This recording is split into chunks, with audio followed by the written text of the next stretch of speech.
שיחודש. שיחות של חודש, חודש בשיחות, שיא של שיחות בחודש. בחודש אחד עשיתי 25 שיחות עם 19 אנשים שונים.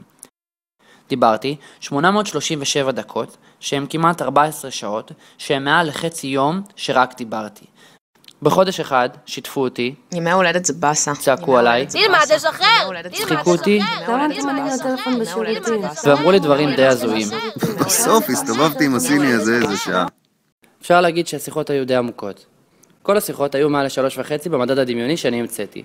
הממוצע של המדד הזה היה 5.1. 5.1 מתוך מה? מתוך 10, מתוך בדולח, מתוך ארטיק. מה זה משנה? בחודש הזה שתיארתי, היה בן אדם אחד שדיברתי איתו יותר מאחרים.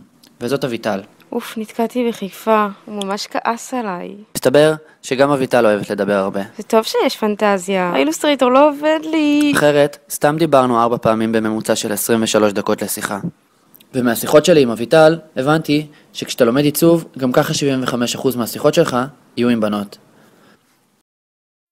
אז אחרי חודש שלם, הבנתי דבר אחד. הבנתי שאני אוהב לחפור.